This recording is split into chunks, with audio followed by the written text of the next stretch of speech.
Olá, meu querido irmão, minha querida irmã, seja muito bem-vindo a mais um dia do nosso Retiro de Quaresma, nesta sexta-feira da segunda semana da Quaresma.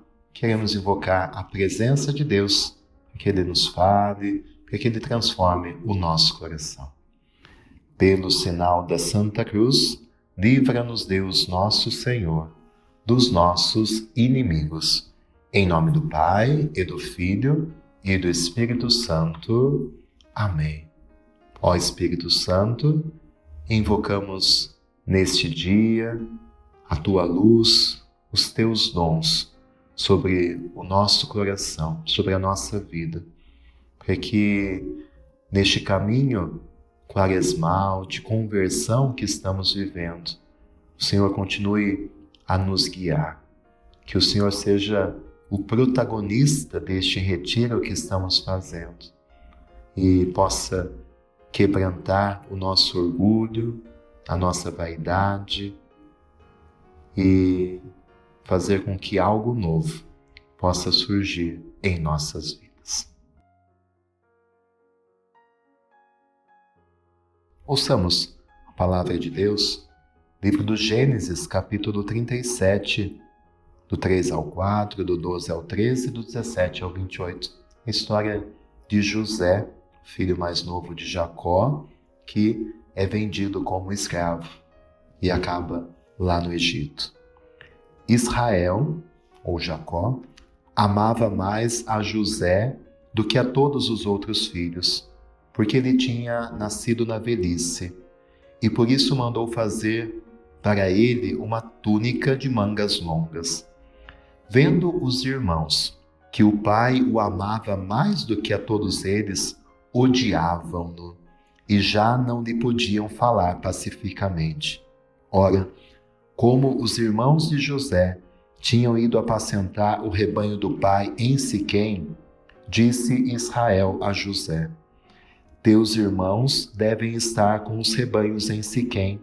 Vem, vou enviar-te a eles. Partiu, pois, José atrás de seus irmãos e encontrou-os em Dotaim. Eles, porém, tendo-o visto ao longe, antes que se aproximasse, tramaram a sua morte.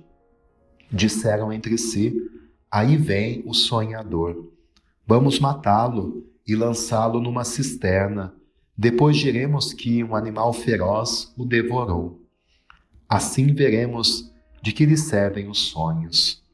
Rúben, porém, ouvindo isto, disse-lhes: Não lhe tiremos a vida. E acrescentou: Não derrameis sangue, mas lançai-o naquela cisterna do deserto e não o toqueis com as vossas mãos. Dizia isto porque queria livrá-lo das mãos deles e devolvê-lo ao pai. Assim que José chegou perto dos irmãos, estes despojaram-no da túnica de mangas longas, pegaram nele e lançaram-no numa cisterna que não tinha água. Depois sentaram-se para comer. Levantando os olhos, avistaram uma caravana de ismaelitas que se aproximava, proveniente de Galaade. Os camelos iam carregados de especiarias, bálsamo e resina, que transportavam para o Egito. E Judá disse aos irmãos: Que proveito teríamos em matar nosso irmão e ocultar seu sangue? É melhor vendê-lo a esses ismaelitas e não manchar nossas mãos, pois ele é nosso irmão e nossa carne. Concordaram os irmãos com o que dizia. Ao passarem os comerciantes madianitas, tiraram José da cisterna e por 20 moedas de prata o venderam aos ismaelitas, e estes os levaram para o Egito. Palavra do Senhor, graças a Deus. É a história de José, que é vendido para esses ismaelitas, para esses madianitas, nos mostra a destruição que a inveja causa. A inveja, a maldade dos irmãos contra José. E isso precisa nos levar a sondar também o nosso coração.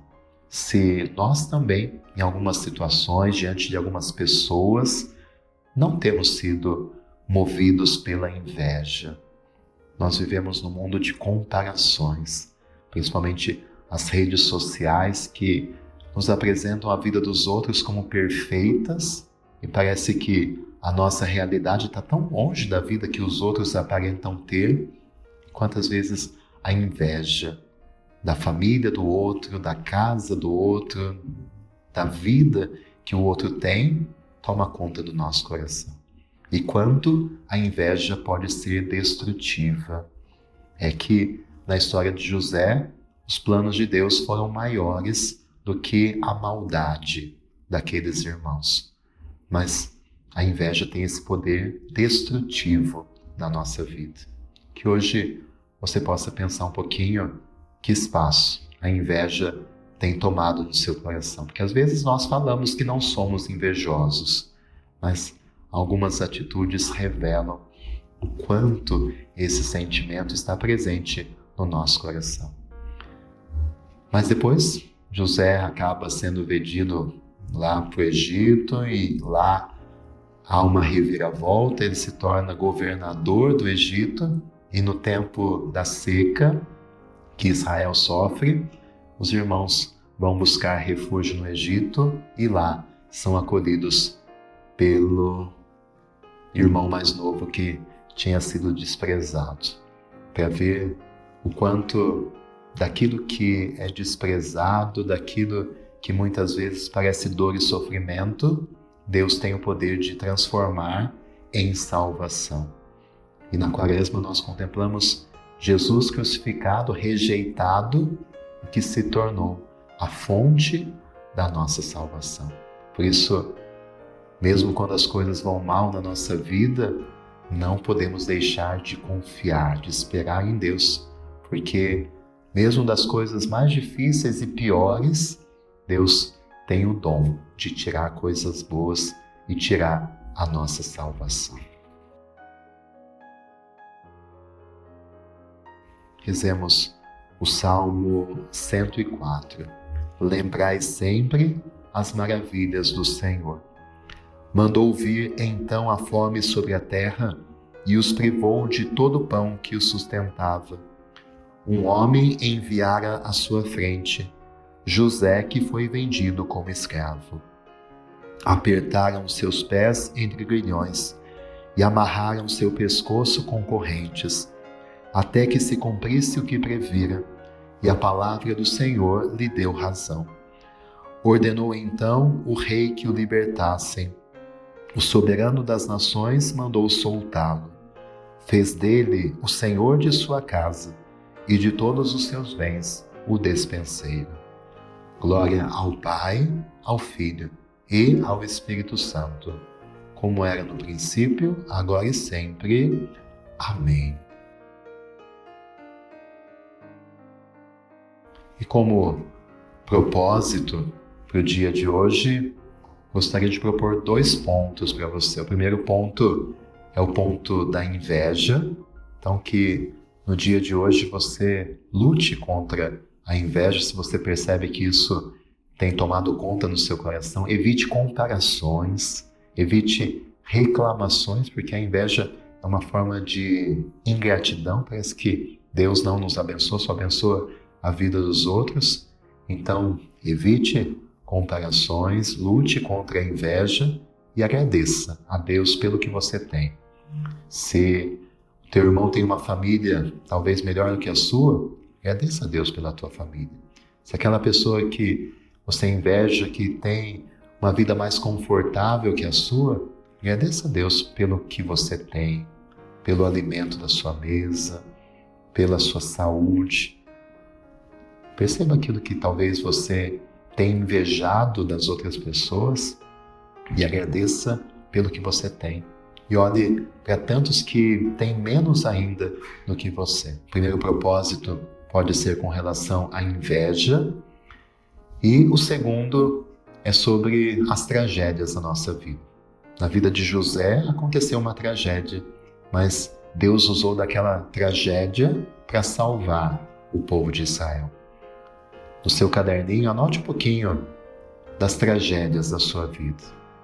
Olhe aquilo que você já perdeu, os momentos de tristeza, e tente reconhecer algo bom, que daquela dor terrível que você sofreu, algo que Deus soube transformar em vida, em salvação. Acho que ter esse olhar nos ajuda a entender o plano de Deus, que muitas vezes são tão difíceis, mas que têm os seus propósitos. Então, que você busque realmente reconhecer a mão de Deus cuidando de tudo e revisitando os momentos difíceis da sua história. Perceba que Deus estava lá. Talvez ainda a história não acabou. Talvez ainda você está na fase de sofrimento e a ação de Deus ainda está por vir, mas confie que as tragédias muitas vezes são ocasião para Deus manifestar a sua bondade e a sua misericórdia. Que desça sobre você, nesse caminho de conversão da Quaresma, a bênção de Deus Todo-Poderoso, Pai, Filho e Espírito Santo. Amém. Nos encontramos amanhã para mais um dia desse caminho do nosso retiro quaresmal. Que Deus te abençoe.